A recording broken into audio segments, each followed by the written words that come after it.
My dear friends, welcome to our brief talk on the solemnity of the Sacred Heart of Jesus. Isn't it true that the devotion to the Sacred Heart of Jesus is a well-known and much-loved devotion of the Catholic faith? Only 164 years ago, back in 1856, Pope Pius IX established this feast as obligatory for the whole Church. Without delving into this feast's history, which we can read up anywhere, let's now focus on the message that it gives us. In today's Gospel, Christ declares that he is gentle and humble in heart. To understand this properly, we need to know that the Hebrew notion of heart differs from what is meant by heart in English. Physically, of course, heart is the same in both languages. But in Hebrew, heart really refers to the core of a person's being, including their personality, intelligence, decision-making capability, their memories, hopes, and plans.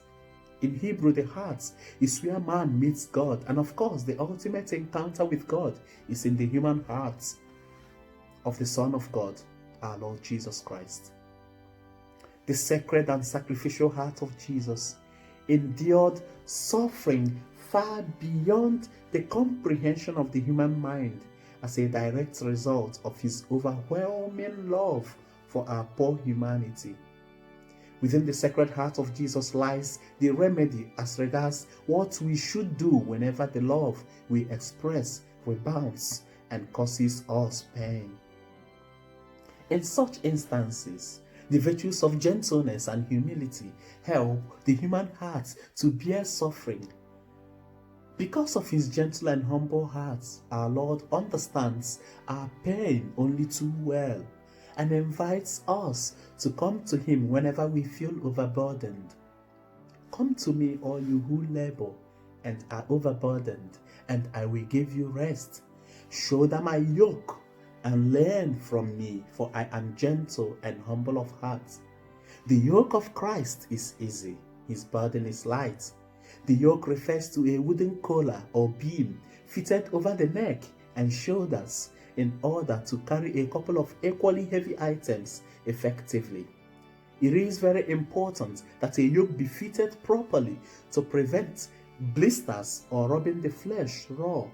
A yoke can be attached to a couple of working animals, such as horses or oxen, to enable them to work together in unison to pull a plow or a load.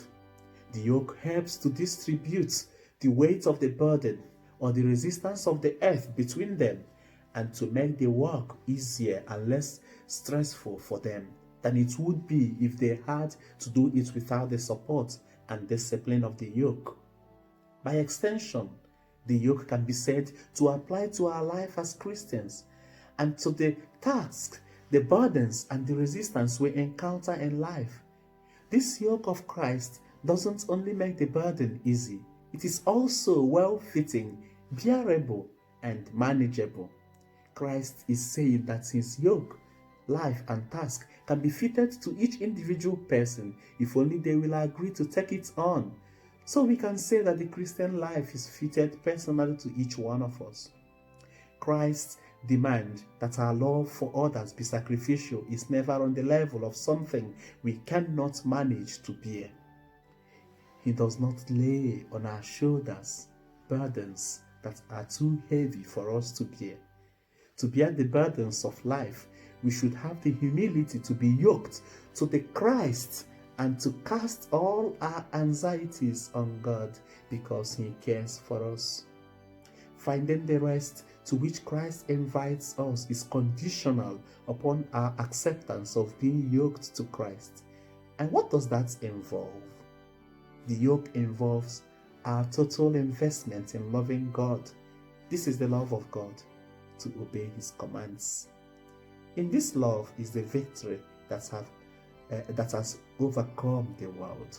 In the physical heart of Jesus is the representation of his divine love and an unveiling of the absolute love of God for humanity. The first reading talks about this love of God. for the people of Israel by setting them apart and redeeming them and situating them thereafter on good soil. The second reading leads us to understand that a person who shows no love does not and cannot know God, because God is love. Demonstrations of love are the proofs of our reciprocal love for God, because they mirror His love for us. This love involves self-emptying instead of being selfish, being inclusive rather than partial or biased, being sincere rather than fake, forgiving rather than vengeful, fostering without expecting any reward, giving without counting the cost, and tolerating without casting aspersions on people. Sacrificial love like this is holy charity, which purifies every person who exercises it because of their genuine love of God. Finally, dear friends, when we exercise holy charity, we are striving to mold our hearts to be like the sacrificial heart of Jesus, which was pierced to restore our broken relationship with God and free us from the wages of sin and eternal death. The heart of Jesus for God, in tandem with our response to His sacrificial love for us and our own sacrificial love for our fellow human beings, are the keys for living out the Christian life. There is victory over earthly trials in such love. Suffering is eased through such love. Progress and maturity in the spiritual life are assured through the exercise of such love. Let us now pray. Sweet heart of Jesus, we implore you, oh, make us love you more and more. Amen. God bless you, and happy feast day to you all.